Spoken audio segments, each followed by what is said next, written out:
ಪ್ರಪಂಚನೇ ಮೆಚ್ಚಿಸಿದಂತ ನಮ್ಮ Indian king Kohli. ನೀವು ಗಮನಿಸಿದ್ರೆ ವಿರಾಟ್ ಕೊಹ್ಲಿ ಅವರು ಕಾಶಿಲಿರೋ ದೇವಸ್ಥಾನಗಳು ಬರ್ತಾರೆ,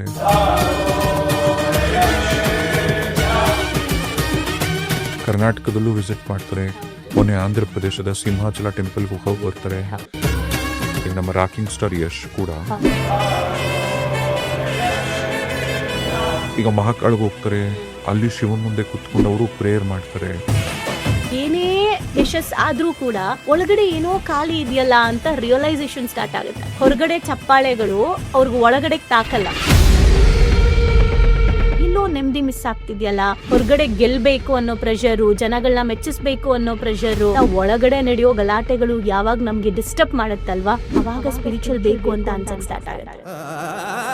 ಯಶಸ್ಸಿನ ಒಂದು ಪೀಕ್ ಲೆವೆಲಿಗೆ ಹೋದಾಗ ಒಳಗಡೆ ಒಂದು ಸೌಂಡ್ ಸ್ಟಾರ್ಟ್ ಆಗುತ್ತೆ, ಹೊರಗಡೆ ಆಗಿದ್ದು ಸಾಕು ಒಳಗಡೆ ಬಾ ಅಂತ. ಅವರ ಸ್ವಂತ ಊರಲ್ಲೇ ಅವ್ರು ಓಡಾಡಕ್ ಆಗ್ತಾ ಇಲ್ಲ. ಯಾವಾಗ ಆ ಪ್ರೆಷರ್ ಗೊತ್ತಾಗುತ್ತೆ, ಎಲ್ಲೋ ಒಂದ್ ಕಡೆ ನಾನು ಸ್ವಾತಂತ್ರ್ಯ ಕಳ್ಕೊಳ್ತಾ ಇದ್ದೀನಿ ಅಂತ ಅನ್ಸುತ್ತೆ. ಜ್ಞಾನ ಅಥವಾ ಜ್ಞಾನ ಮಾರ್ಗ ಬರೀ ವಯಸ್ಸಾದವ್ರು ಮಾತ್ರ ಅಂತ ಅನ್ಕೊಂಡಿದ್ರೆ, ಪ್ರತಿ ಕ್ಷಣ ಯಾರು ಅರಿವಿನಿಂದ ಬದುಕ್ತಾರೆ, ಸೊ ಅವ್ರನ್ನ ಜ್ಞಾನಿಗಳು ಅಂತ ಕರೆಯೋದು. ಸೊ ನೀರಲ್ಲಿ ಹೋಗಿ ನೀವು ಮುಳುಗ್ದಾಗ ನಿಮ್ಮ ಅಜ್ಞಾನ ಅಹಂಕಾರವನ್ನ ಬಿಟ್ಟು ಬನ್ನಿ ಅಂತ ಹೇಳಿರೋದು. ನಾವು ನೀರ್ಗೆ ಹೋಗ್ಬಿಟ್ಟು ಬಟ್ಟೆ ಬಿಟ್ಟು ಬರ್ತೀವಿ, ಸೇಮ್ ಅಜ್ಞಾನ ಅಹಂಕಾರ ತಗೊಂಡ್ ಬರ್ತೀವಿ. ರಾಜಮಾರ್ಗ, ಕರ್ಮ ಮಾರ್ಗ, ಭಕ್ತಿ ಮಾರ್ಗ ಏನನ್ನಾದ್ರೂ ಫಾಲೋ ಮಾಡು, ಅದ್ರ ಹಿಂದೆ ಯಾಕೆ ಇದನ್ನ ಫಾಲೋ ಮಾಡ್ತಿದ್ಯಾ ಅಂತ ತಿಳ್ಕೊಂಡ್ ಮಾಡೋದೇ ಜ್ಞಾನ ಮಾರ್ಗ.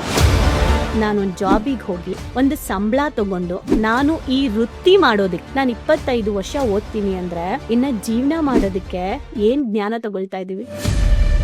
ನಾನು ಉಸಿರಾಡಕ್ಕೆ ನಾಲೆಜ್ ತಗೋತಾ ಇಲ್ಲ, ನಾನು ಜೀವಿಸೋಕೆ ನಾಲೆಜ್ ತಗೋತಾ ಇಲ್ಲ. ಲೈಫ್ ರನ್ ಮಾಡಕ್ ಬೇಕಾಗಿರೋ ಮೆಟೀರಿಯಲಿಸ್ಟಿಕ್ ಲೈಫ್ಗೋಸ್ಕರ ಇವತ್ತು ಶಿಕ್ಷಣ ತಗೊಂತಾ ಇದೀವಿ. ಅದು ಶಿಕ್ಷಣ, ಇದು ಜ್ಞಾನ.